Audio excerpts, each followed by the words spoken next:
اب تبلیغی جماعت کے سلسلے میں یہ تاریخی اعتبار سے ویسے بھی بہت ہی ڈینجرس معاملہ بنگلہ دیش میں ہوا ہے. بنگلہ دیش میں جو کچھ ہوا ہے اور جس طرح سے خون بہایا گیا ہے یہ بالکل ہی ناروا ہے، غلط ہے، یہ ظلم ہے، یہ زیادتی ہے. بس اللہ رب العالمین ایسے لوگوں کو سمجھ عطا فرمائے، ہدایت عطا فرمائے، ہدایت عطا فرمائے. میں نے تمہارے لیے تمہارا دین مکمل کر دیا ہے. آج کے دن میں نے تمہارے لیے تمہارا دین مکمل کر دیا ہے. اللہ کے رسول صلی اللہ علیہ وسلم کے زمانے ہی میں دین مکمل ہو گیا اور مکمل دین پر صحابہ کرام رضوان اللہ تعالی علیہم اجمعین نے عمل کیا،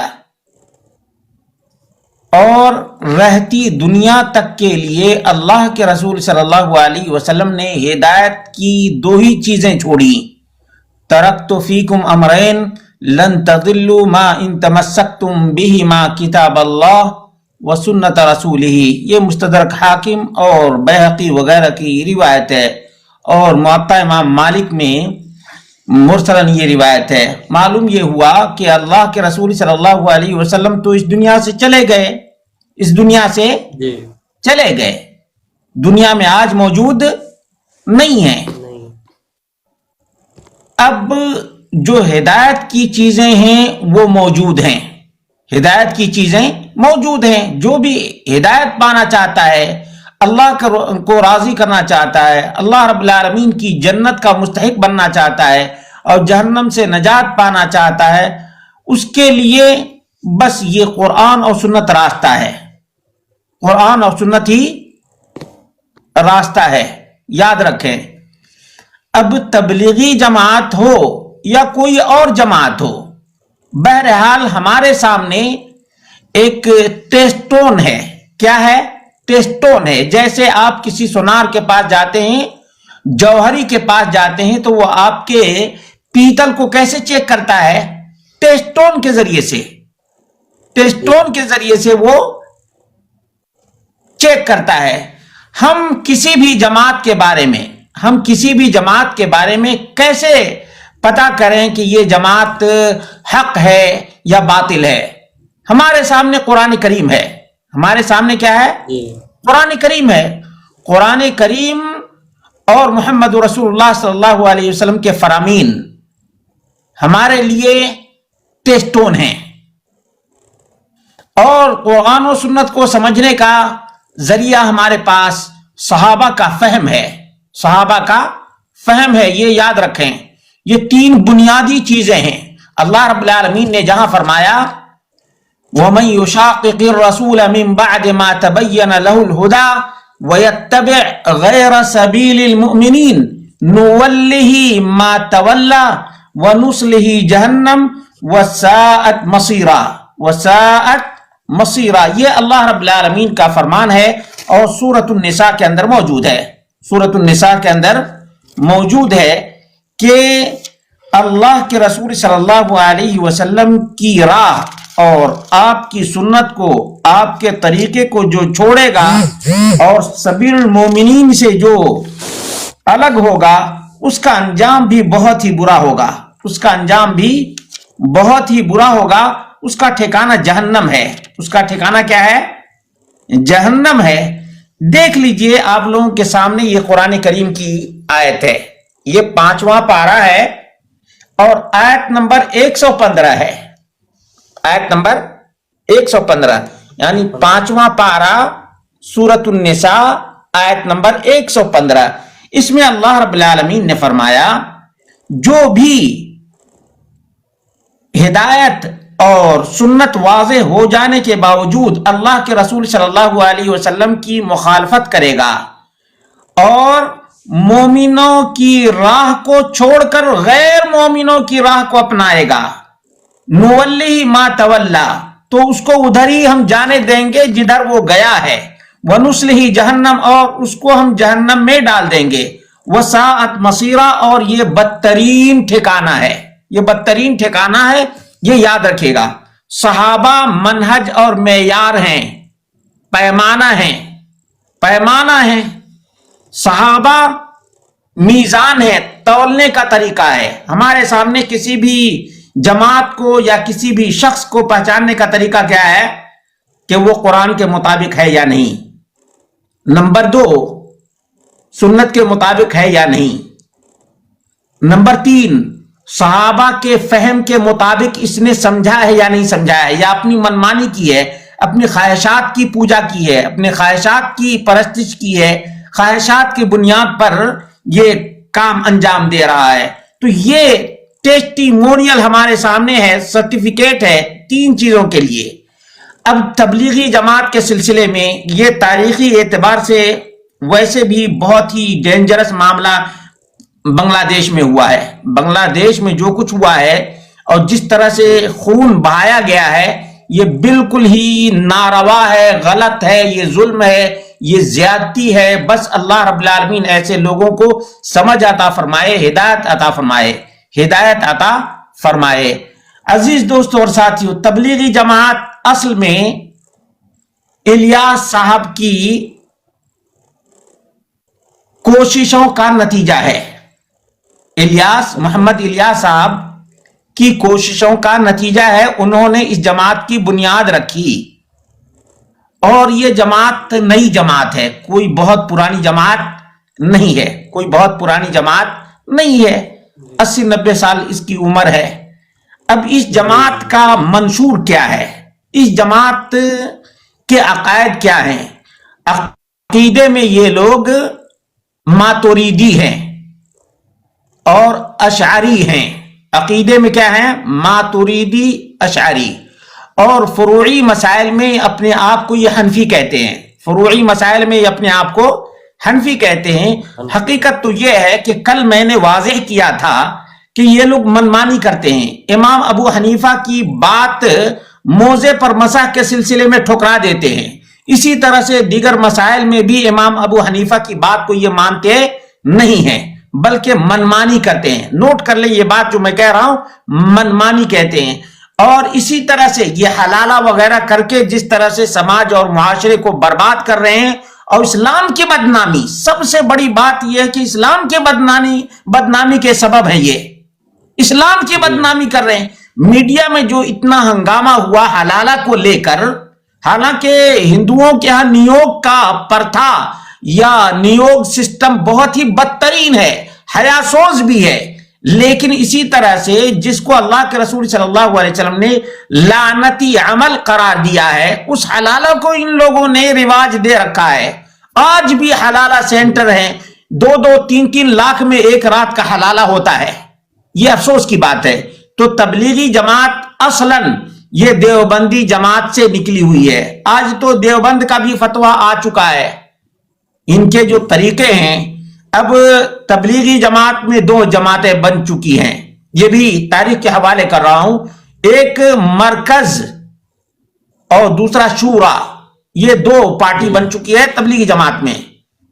اور شورا جس کا نام رکھا جاتا ہے یا جس طرح سے مرکز کہا جاتا ہے, یہ پورے کے پورے لڑائی جھگڑے نظام الدین میں عرصے دراز سے جاری ہیں. لڑائیاں ہی لڑائیاں ہیں. نوٹ کر لیں یہ بات. ابھی جو بنگلہ دیش میں ہوا ہے اس سے پہلے بھی ہو چکا ہے. یہ مار پیٹ اور یہ خون بہا پہلے سے یہ کر چکے ہیں, یہ کوئی نئی بات نہیں ہے. اسی طرح سے اگر کسی مسجد میں فضائل اعمال کتاب پڑھی جاتی تھی اور کسی نے قرآن کی تفسیر وہاں پر رکھ دی تو اس کو بھی مار پیٹ کر نکالا گیا ہے. اور میں نے اس سلسلے میں کئی سال پہلے ریکارڈ کیا ہے, میرے پاس اس کا تراشا بھی تھا. یہاں تک کہ دیوبند کے بہت سے علماء نے بہت ہی زیادہ نکیر کی ہے. بہرحال جو اس وقت میں بتانا چاہتا ہوں وہ یہ ہے کہ میرے بھائیوں, یہ تبلیغی جماعت کتاب و سنت کے مطابق نہیں ہے. کیوں نہیں ہے؟ اس لیے کہ انہوں نے اپنی نماز الگ بنا رکھی ہے, حنفی نماز انہوں نے بنایا. پھر انہوں نے اپنے عقائد وحدت الوجود والا عقیدہ رکھا ہے. کون سا عقیدہ رکھا ہے؟ وحدت الوجود والا. وحدت الوجود کا عقیدہ ہے. وحدت الوجود کا مطلب کیا ہوتا ہے؟ اگر ہم اس کو مختصراً بیان کریں تو, یا چند الفاظ میں اگر بیان کریں تو یہی معنی ہوگا جتنے کنکر اتنے شنکر. وحدت الوجود کا مطلب کیا ہے؟ جتنے کنکر اتنے شنکر. اور اس بد عقیدگی کا نتیجہ یہ ہوا کہ ایک آدمی نے دیوبندی سے فارغ ہے، الیاس قاسمی اس کا نام ہے، مفتی الیاس قاسمی. اس نے چند سالوں پہلے میڈیا کے سامنے اقرار کیا، اعتراف کیا کہ ہاں پتھر کی مورتی میں، مٹی کی مورتی میں بھی خدا ہے. اب یہی عقیدہ تبلیغی جماعت والوں کا ہے، وحدت الوجود کا عقیدہ، وحدت الوجود کا عقیدہ. اور یہاں تک کہ ایک تبلیغی جماعت کے سرکردہ بڑے علماء میں ان کا شمار ہوتا ہے، ان سے جب کہا گیا کہ جب آپ یہ کہتے ہیں کہ ہر چیز خدا ہے تو پھر ایک طرف مٹھائی ہے اور دوسری طرف گو ہے، گو سمجھتے ہیں، غلاظت ہے، پخانہ ہے. ایک طرف مٹھائی ہے، دوسری طرف پخانہ ہے، تو کیا دونوں کو کھا سکتے؟ تو دونوں کو کھا کر دکھایا، کہا کہ دونوں برابر ہے، مٹھائی اور پخانہ دونوں کے دونوں برابر ہیں. لا حول ولا قوت الا باللہ، نسأل اللہ العافیہ. اتنا بدترین عقیدہ. اور اس سلسلے میں میرا آڈیو بھی موجود ہے ٹیلی گرام پر آڈیو بھی موجود ہے، اور میں نے تفصیلی حوالہ دیا ہے. اور یہ چیزیں یہ کہتے ہیں کہ ہاں ہمارا عقیدہ وحدت الوجود کا عقیدہ ہے.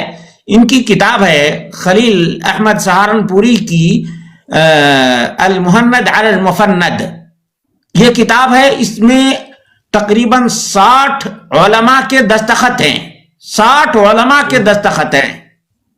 اور اس میں بھی یہی لکھا ہوا ہے کہ ہم ماتریدی العقیدہ ہیں، اشعری العقیدہ ہیں. اور اس کے بعد جو تبلیغی جماعت کا کارنامہ ہے یا فضائل اعمال جو یہ لوگ پڑھتے ہیں، اس میں قصے اور کہانیاں ہیں.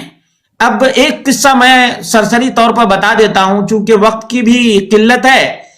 اب اس میں فضائل درود میں لکھا ہوا ہے کہ 555 ہجری میں شیخ رفاعی نبی کریم صلی اللہ علیہ وسلم کی قبر پر حاضر ہوئے، وہاں قصیدہ پڑھا اور کہا اس قصیدے میں کہ میں پہلے جب آپ کی قبر سے دور تھا تو اپنی روح کو بھیج دیا کرتا تھا آپ کی زیارت کرنے کے لیے، لیکن آج میں جسم اور روح کے ساتھ آپ کی قبر پر حاضر ہوں، اس لیے آپ اپنا دست مبارک نکالیے. چنانچہ قصیدہ سننے کے بعد نبی کریم صلی اللہ علیہ وسلم نے اپنا دست مبارک نکالا اور 90,000 لوگوں نے آپ کے ہاتھوں کا بوسہ لیا. اچھا، اب یہ کس قرآن میں لکھا ہوا ہے اور کس سنت میں ہے؟ تبلیغی جماعت والوں اپنی محنت کو ضائع مت کرو. یہ ایسے ہی ہے کہ کوئی آدمی کھیت میں دن رات محنت کرتا رہے لیکن سلیقے سے کھیتی نہ کرے تو اس کو کوئی فائدہ نہیں ہوگا. اسی طرح سے ان تبلیغی جماعت والوں کو بھی کوئی فائدہ نہیں ہوگا، اس لیے کہ یہ لوگ کہتے ہیں کہ بھائی ہم تبلیغ کر رہے ہیں. تبلیغ تو نبی اکرم صلی اللہ علیہ وسلم بھی کیے ہیں، تو کس چیز کی تبلیغ کیے؟ یا ایھا الرسول بلغ ما انزل الیک من ربک، اے رسول اکرم صلی اللہ علیہ وسلم آپ تبلیغ کیجئے. کس چیز کی؟ بلغ ما انزل الیک من ربک، اس چیز کی تبلیغ کریں جو آپ کے رب کی طرف سے آپ کے پاس آئی ہے. یعنی قرآن و سنت کی تبلیغ کا نام تبلیغ ہے. آج جو ہم آپ کے سامنے کچھ بول رہے ہیں یہ کیا ہے؟ یہ تبلیغ نہیں ہے، یہ بھی تبلیغ ہے. تبلیغ کا اصل معنی کیا ہے؟ پہنچانا. بلغ یبلغ کا معنی ہوتا ہے پہنچنا، بلغ یبلغ کا معنی ہوتا ہے پہنچانا. پہنچانا کیا معنی ہے تبلیغ کا؟ تبلیغ کا معنی کیا ہے؟ پہنچانا. یعنی اللہ اور اس کے رسول کے پیغام کو اللہ کے بندوں تک پہنچانے کا نام تبلیغ ہے، اور اسی کا حکم اللہ کے رسول صلی اللہ علیہ وسلم نے دیا ہے. اللہ کے رسول صلی اللہ علیہ وسلم کی ایک حدیث کو یہ لوگ کوٹ کرتے ہیں اور کہتے ہیں بلغوا عنی ولو آیا. یہ حدیث بالکل درست ہے, اس کا معنی بھی بالکل درست ہے کہ اگر ایک حدیث بھی معلوم ہو, بلغوا عنی, عنی کا لفظ ہے, یعنی میری طرف سے کوئی ایک حدیث بھی ثابت تم کو مل جائے تو تم اس حدیث کو دوسروں تک پہنچاؤ. اب یہ قصے اور کہانیاں اور حکایات پہنچاتے ہیں. بھلا بتاؤ میرے بھائیوں, دوستوں اور ساتھیوں, قصے اور کہانیاں ہمارے یہاں تو بہت زیادہ ہیں. ہمارے یہاں تو دیو مالائی قصے بہت زیادہ ہیں.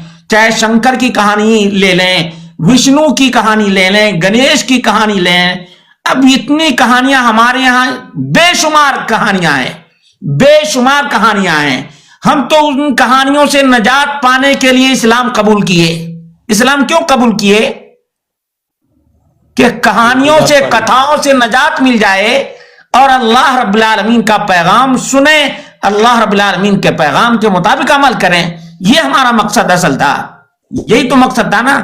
اب ہمارے درمیان بھی کوئی افسانہ بیان کرے, کہانی بیان کرے, دیو مالائی قصہ بیان کرے, ایک بزرگ فلاں کی قبر پر آئے تو ہاتھ نکلا, دوسرا کوئی آیا تو روٹی نکلی اور روٹی کھایا. یہ سب کیا ہے؟ تماشا نہیں. یہ فضائل درود کے اندر بھی یہ قصہ لکھا ہوا ہے اور فضائل حج کے اندر بھی یہ واقعہ تفصیل سے لکھا ہوا ہے. میں پوچھتا ہوں کہ کیا علماء احناف نے کبھی کسی موقع پر کہا ہے کہ نبی کریم صلی اللہ علیہ وسلم دنیا میں زندہ ہیں؟ نہیں, دنیا میں زندہ نہیں ہے, دنیا میں زندہ نہیں ہے, قبر میں بھی نہیں, بلکہ اللہ کے رسول صلی اللہ علیہ وسلم جنت میں ہیں. اور میں نے اس سلسلے میں تفصیلی جواب بھی دیا تھا اور میرے سامنے پورے حوالہ جات موجود ہیں. یہاں تک کہ ایک حوالہ دے دیتا ہوں کہ اللہ کے رسول صلی اللہ علیہ وسلم کے پاس دو فرشتے آئے. ایک نے کہا کہ یہ کس کا گھر ہے؟ یہ کہا کہ یہ شہیدوں کا گھر ہے. یہ کس کا گھر ہے؟ نبیوں کا گھر ہے. یہ کس کا منزل ہے؟ کہا کہ یہ رسول اللہ صلی اللہ علیہ وسلم کی منزل ہے. اللہ کے رسول صلی اللہ علیہ وسلم نے فرمایا کہ جب میری منزل ہے تو مجھے اپنی منزل میں جانے دو. فرشتوں نے کیا کہا؟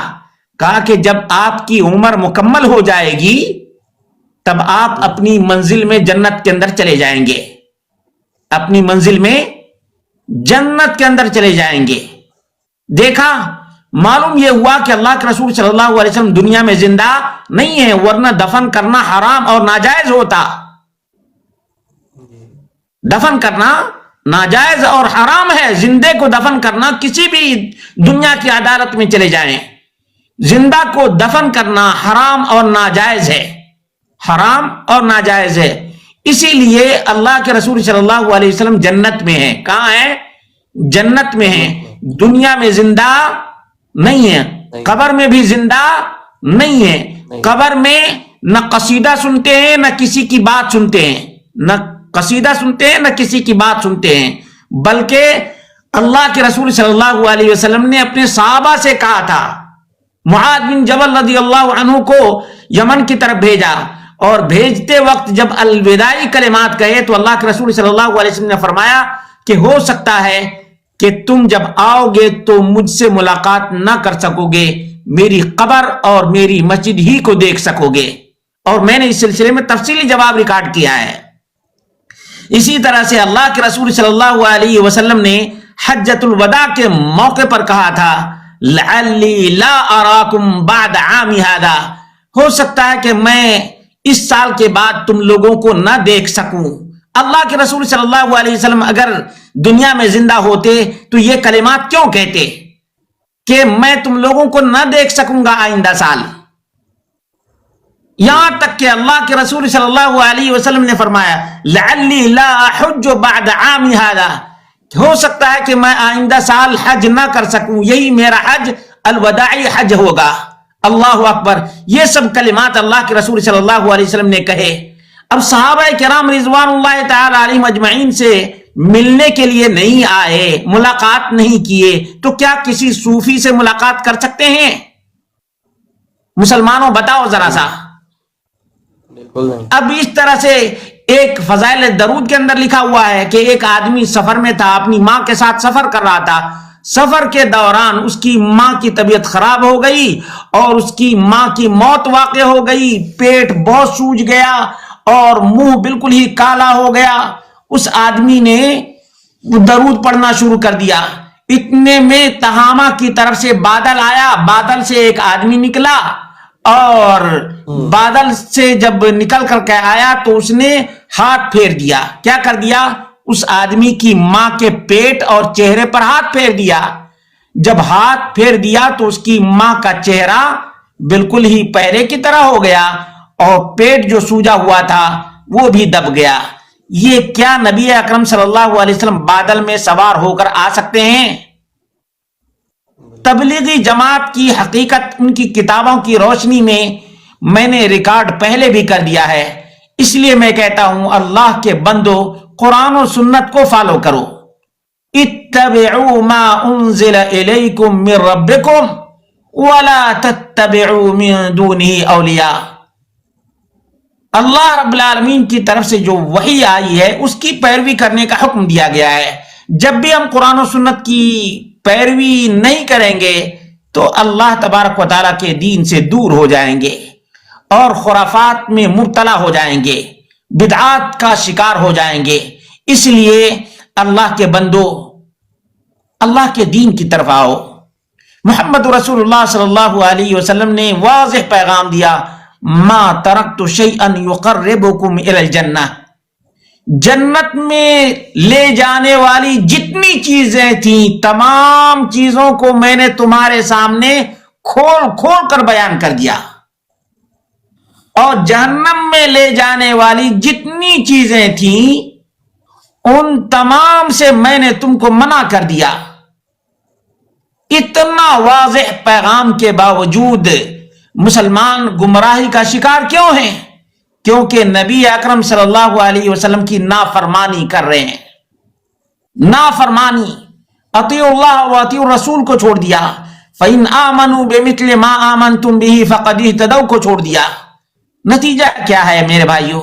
نتیجہ بالکل ہی واضح ہے کہ آج جو ہم قبروں کی پوجا دیکھ رہے ہیں، مردوں کی دہائی دیکھ رہے ہیں، اسی طرح سے طرح طرح کے جو جنگ و جدال دیکھ رہے ہیں، یہ قرآن و سنت سے دوری کا نتیجہ ہے۔ میں اتنی ہی پر اکتفا آج کرتا ہوں اور اللہ رب العالمین سے دعا کرتا ہوں اللہ رب العالمین ہم سب کو تمام تر گمراہیوں سے بچائے اور اللہ رب العالمین تمام تر خرافات سے محفوظ رکھے۔ اللہ رب العالمین ہم سب کو توحید و سنت کا پرچار کرنے کی توفیق عطا فرمائے۔ اللہ رب العالمین تمام تر شرکیات اور تمام تر بدعات سے امت مسلمہ کو محفوظ رکھے۔ اقول قولی ھذا واستغفر اللہ لی ولکم ولسائر المسلمین والحمد للہ رب العالمین۔